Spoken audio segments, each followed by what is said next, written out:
funcionalidades da ferramenta, né? O Kai acaba se tornando uma ferramenta de desenvolvimento muito poderosa aí, né?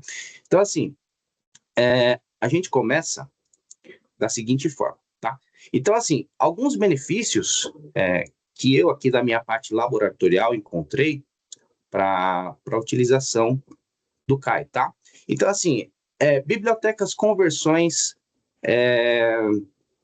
umas palavras assim que pega a gente, né? Então, assim, na área de C++, normalmente, isso aí é um cara que impacta muito, tá? Principalmente na parte de biblioteca. Por quê? Diferente do Delphi, que é assim, mais fácil, a parte da compilação, o C++, para você gerar bibliotecas, para você gerar conversões, componentes, ele é específico para uma toCloud, né? Então, o que seria a toCloud? Seria uma cadeia de ferramentas que é necessário para o compilador geral binário. Então, quanto mais para trás você tiver, mais difícil você tem como trazer ela no braço para a versão nova. Então, esses assistentes são ótimos aí para te auxiliar nessa questão. Então, assim, até como exemplo, o compilador do CBuilder 6, onde eu vou usar aqui nos exemplos, ele era baseado em BCC 32, né? Então, hoje aí, no 3, a gente já está focado num outro tipo de compilação Clang. Então, aí você precisa desse tipo de ajuda, né? Você tem esse tipo de problema aí na compilação. Então, aí falando também um pouquinho de migração, então é tudo isso que eu falei, né? Tudo aplicado ao seu projeto atual. Então, se você tiver todos esses processos em versões antigas, acaba te dificultando para vir para a versão nova, né? Então, aí hoje você tem os assistentes de IA integrado, né? Que ajuda muito nessa migração, na parte de codificação,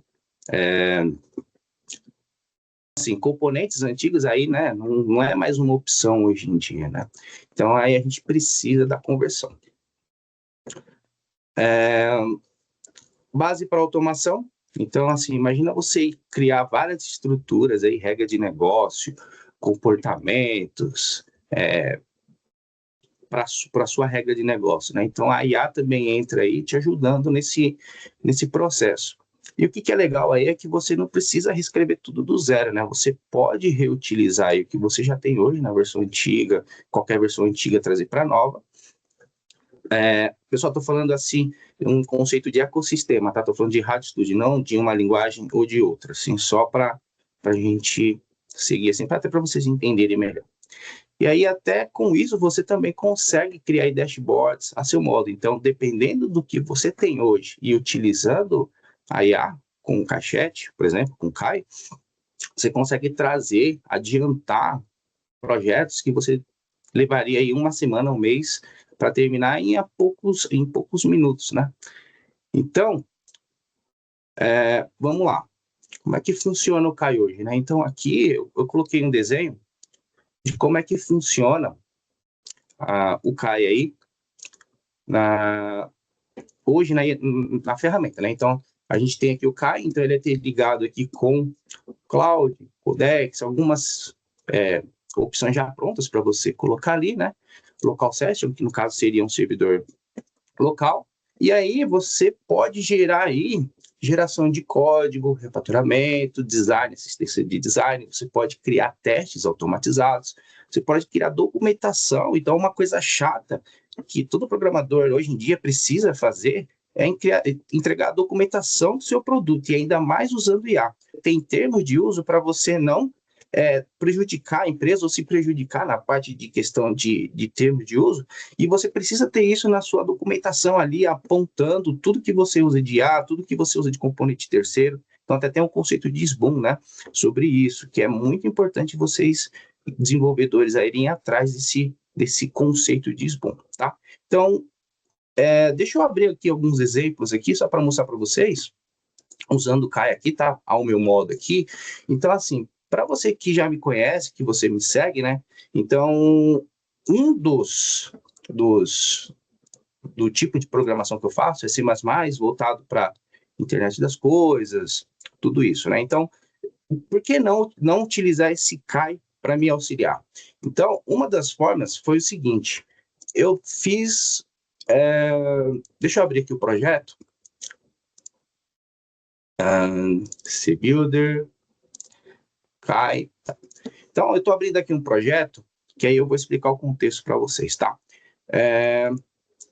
Eu programo com embarcados, então eu utilizo muito shields, muitas placas, muito Arduino, muito ESP32, né? Então, qual foi o exemplo que eu fiz? No meu último webinar, depois a gente passa as informações aqui para vocês acessarem lá tudo última sexta-feira do mês com material de C++, eu utilizei do recurso do Kai para ele fazer o seguinte, ele ler o meu projeto, que está dentro do meu ESP32, que ele é voltado para uma linguagem nativa do Arduino IDE, copiei o código, né, e eu colei aqui dentro do chat. Então, eu fiz aqui, ó. Então, eu tinha aqui o caixete, né? Então, aqui eu conectei aqui no Codex, tá? No Arduino, esse código aqui, simplesmente falei assim, ó, crie um dashboard, né? Em C++, com detalhamento de informações baseado nesse código aqui. Então, eu peguei aqui, copiei aqui e colei, né? Ele me gerou o retorno, e aí o resultado do aplicativo, né? Vocês vão ter que acreditar em mim, foi esse aqui. Então, se eu vier aqui, então, ele basicamente trouxe para o mundo do C++ a minha aplicação feita lá no Arduino, que era só uma coisa acoplada, né, nativa. Então, aqui eu colocaria aqui a minha plaquinha na rede, ó. Eu tenho um código aqui, né, um código embutido nela, e quando ela entrar na rede, ela vai rodar um web service com informações do meu dispositivo, né, dos meus dispositivos. Então, lá eu tenho codificação para relé, para LED e tudo, né? Então, aqui, ele entendeu que no código que eu passei para ele, eu tenho um IP, né? Então, eu tenho um IP lá, no ESP32, olha, já conectou online, tá? Então aqui, ó, tô com a plaquinha aqui, ó. Deixa eu ver se eu consigo mostrar aqui, que tá pegando no meu fundo verde, ó. Já tá aqui. Então, se eu ligo o LED aqui, ó, tá vendo? Desligou, ligou. Então, assim, eu não precisei programar nada, tá? Eu só peguei o código do Arduino, coloquei no Sketch, ele criou o dashboard para mim, menos de 20 minutos, já tava com essa interface. Detalhe, eu pedi para ele criar baseado nas cores do Arduino, né? Então, verdinho, pedi para ele colocar o logo oficial e colocar o IP para a gente conectar no ESP32.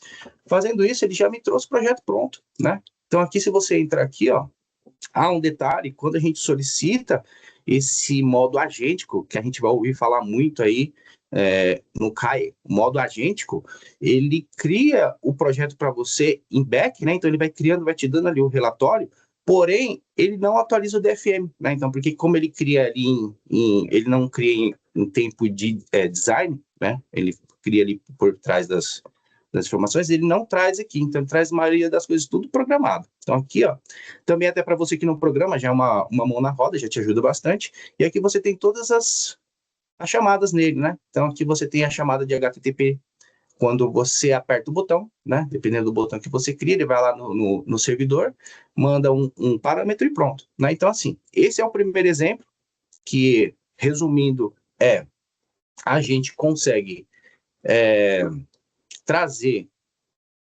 outras linguagens, né? Outras linguagens assim, entre aspas, tá? Um outro projeto que eu tenho numa IDE para o agêntico, ele fez para a gente e transformou para a gente num dashboard totalmente funcional.